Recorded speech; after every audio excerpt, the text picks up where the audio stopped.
What do getting a new phone plan, issuing a new credit card, or buying a new house have in common?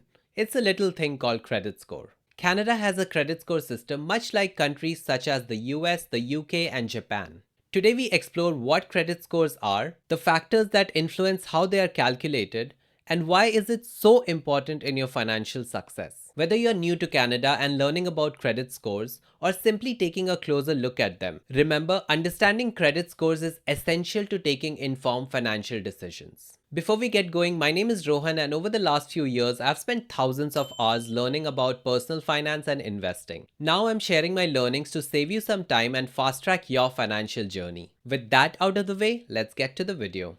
What is a credit score and a credit report? A credit score is a number or a numerical representation that evaluates your credit worthiness. It reflects your credit history, payment behavior, and overall financial responsibility. Lenders such as banks use this score to assess the risks of giving you credit. Simply put, to get most forms of loans, financial institutions need to perform a credit check, a review of your full credit report to determine if the loan should be given to you. You can think of the credit score as your GPA and the credit report as your report card, which shows the full performance. These reports are maintained by two credit bureaus in Canada, TransUnion and Equifax. Now, what does the credit score look like? It's a 3-digit number ranging from 300 to 900 in Canada. As you would guess, higher the score, the better it is. To determine the health of your credit score, we need to look at these ranges similar to how financial institutions look at them. As you'll see, 300 to 559 is considered poor, then it goes through fair, good, and very good, and anything above 760 is considered excellent. Even with this, there's no magical number that'll get you the best loans out there. However, anecdotally, 750 is considered a good enough score to empower you to go and get most lines of credit out there. Now let's take a quick look at this chart from Equifax. We see that 57% of the Canadian population sits in the highest range, while 71% of the population has a credit score of 725 and above. This should tell you why it's important for you to have a good score as well. This brings us to the next section. What are the factors that affect how your credit score is calculated? Here are 5 main factors that affect your credit score. The first is payment history that constitutes 35% of how your credit score is calculated. Your payment history shows how you have paid or missed the credit that was extended to you in the past. This includes different credit accounts such as student loans, credit cards, lines of credit, auto loans, mortgages, and more. The second factor is used credit versus available credit, which constitutes about 30%.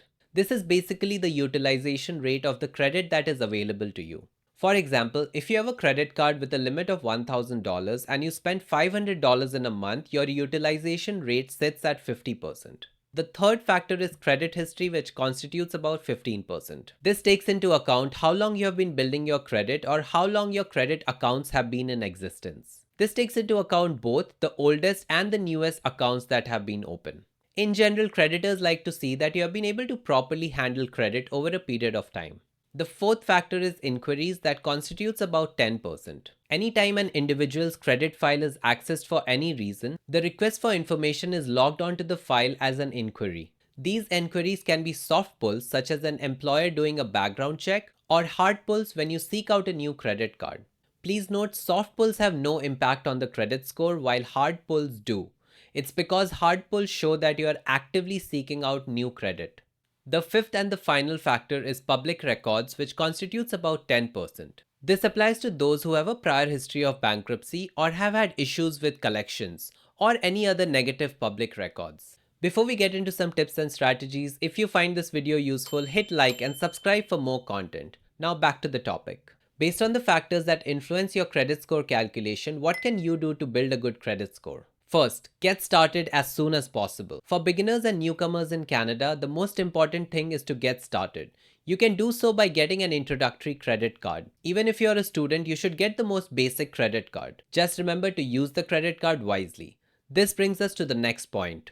Always keep your credit card on auto pay to never miss a payment. Missing a credit card payment even once can take out as much as 100 points from your credit score. Always remember, it takes a long time to build a good credit score, but a few mistakes can ruin it. Third is to keep your credit card utilization below 35%.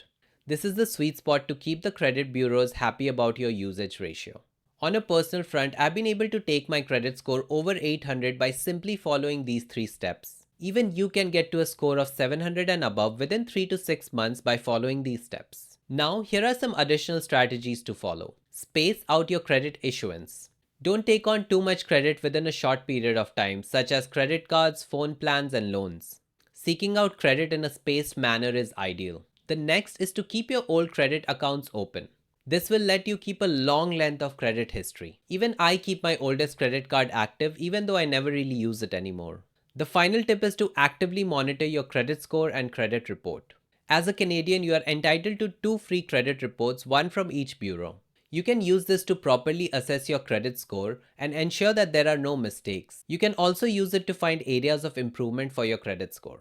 With that, we come to the end of this video. Credit scores are becoming more important and competitive in our lives. We should all strive to educate ourselves to get the best rates, grab the best houses, and generally be more financially stable. Hope you liked the video. Keep learning and stay on top of your finances. Until next time.